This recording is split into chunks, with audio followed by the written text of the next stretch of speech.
Hi everyone, I'm just going to show you a tutorial on how I made this little lantern tea light holder.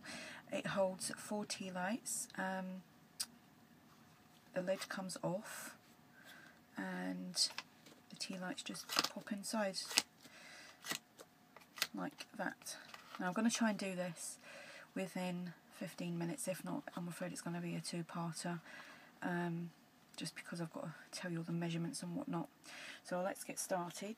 You're going to need a piece of cardstock that measures 16 centimetres this way by 11 that way, and you are going to need some form of scoring board. If not, you can do it with a ruler and measure it all out.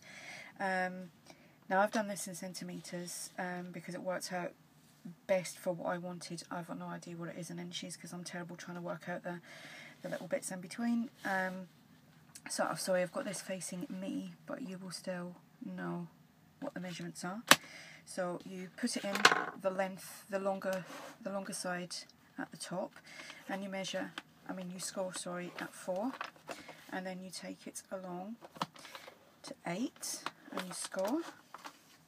Then you take it along to 12 and you score. Then you pop it along to 16 and you score. Then you turn it around so the short side is at the top, and you, hang on a sec, sorry I was getting Skype then. And then you turn it around short side and you score at 4. Then you don't need that anymore. So score lines are like that, it's so easy. Then you take your scissors, and what you want to do is, along where the God, this black cardstock probably isn't the greatest to do it on, this little section here is going to get cut out because you need this here to attach the sides together to create your box. So what I'm going to do is I'm just going to snip that off like so. And I'll show you, and then you'll know which bit it is. So the long piece you keep and you just cut off the short. Then you're just going to cut up along the bottom part, leaving the top parts intact along the bottom, and just cut up each score line. So this is the little 4 centimetres section. These scissors aren't very good on this cardstock. So you're going to end up with these like so. You're going to need a bond folder, and I just pop all them back like that and score all that going along. Then you will take this and score.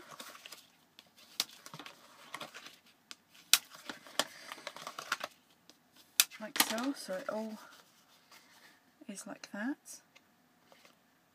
Now, before you go sticking anything down, you will need to attach your little bits of designer paper, which I've used this on that one. You'll need to stick all this down first, so I'm going to do that quickly. And I would recommend using wet glue because you're going to have to cut out a little shape on the front. Now I'm using a die to do mine, but you can freehand it if you want and cut out like a rectangle or whatever you fancy.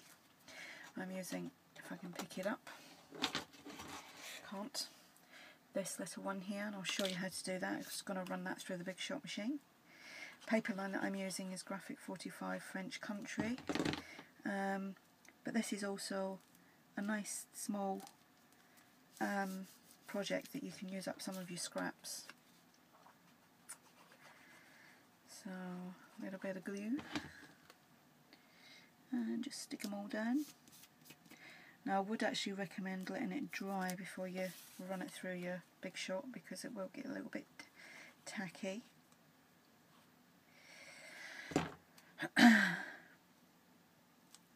So there we go. I've inked this as well using the Victorian Velvet, so I inked up all that. So I'm just going to get my Big Shot in here I'll try and show that as best as I can because space is limited in here. So what have I done with it? Here we go, I've lost something already, right in front of me. This, now you can work out by just doing this and working out where your front will be. The flap on here, I would say, is the back. So this here is my front. So it's the second one along from the piece here that you're going to use to attach your sides. So you would just centre that on there, like so. I'll just move that there just now and try and show you this as best I can. So you will need your plates on there and like that, and this is small enough to run through anyway, so you just put that on there, centre that there like so. See if I can do this without knocking it all off, and then you would just feed it through. And when I done this earlier, everything's moving, my hand will come off my Big Shot. I don't know, I've lost a little kind of screw somewhere. All the glue's kind of squidged out on this because I haven't let it, hasn't actually cut. Can you see all the glue squidging through? Not good. So do that again. That's why you really need to let it dry, because it's, see, look, it keeps coming off. Just pop it back on. This is going to be a fun tutorial. Okay, let's see if this has worked, and if it hasn't, I'm going to cry. Yes, it's come off like so. Oh, here we go. There we go. Just like that. So you've now got a window. Let's get rid of this. Oh, I'm on to 7 minutes already. So now that's done, now you can use some double-sided tape just along this piece here, and I've got no nails, so I'm having to use my craft knife. And you can just fold that over because all the measurements are the same, and you can just pop it on like that, and that's you got your box. So I would fold in these two sides first, the back, then the front, add a little bit of tape just along here,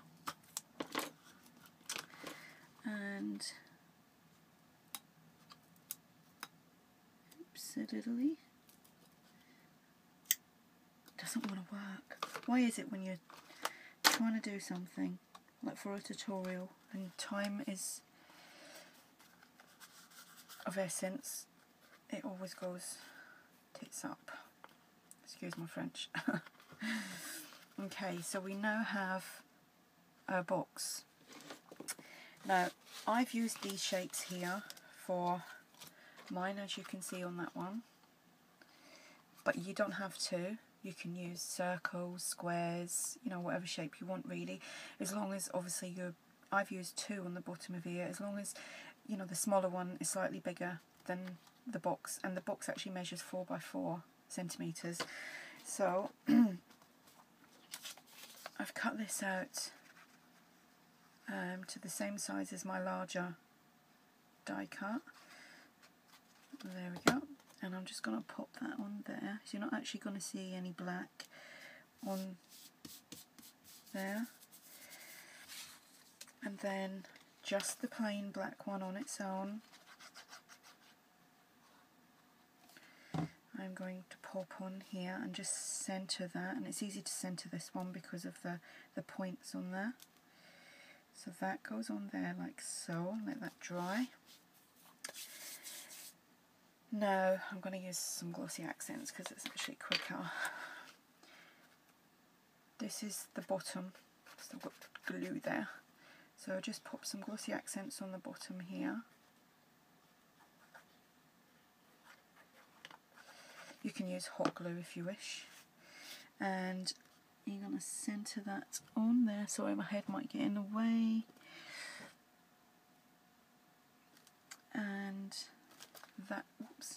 go very well. And I would let that dry so that you've got that round there.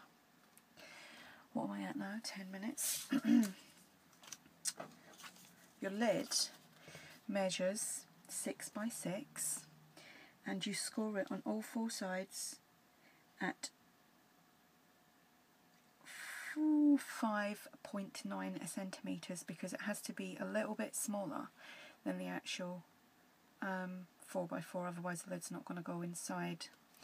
So I've gone ahead and scored that. So that's a 6-inch piece of cardstock and all 4 sides are scored at 5.9 centimetres. So I'm going to use different scissors because they're not good. So you just slit each one like so. Oh, the black cardstock isn't great, so you've just done it like that. And again on this side. I'm trying not to cut straight over that line, so it then becomes like that, and you just fold these in. You can use your bond folder really because you want it nice and crisp.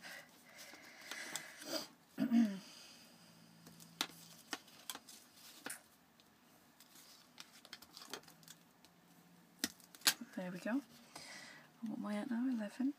So I would use some glossy accents and just fold these 2 down like so. Fold them over.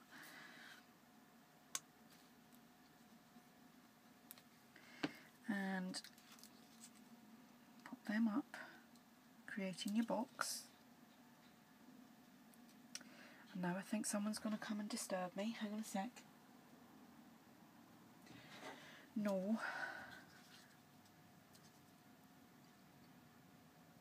So you just hold that for a few seconds. Like if you use hot glue, then obviously that will stick immediately. So you just push these little flaps down like so.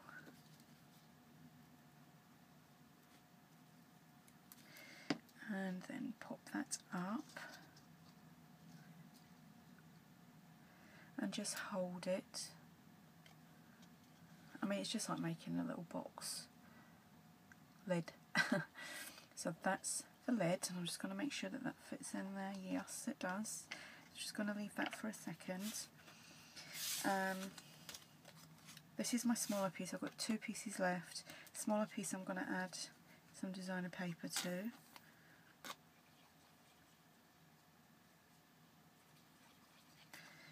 And that pops on like so. That should dry really quickly. Right, I'm going to stop here because I'm at 13 minutes and I will be back with part 2.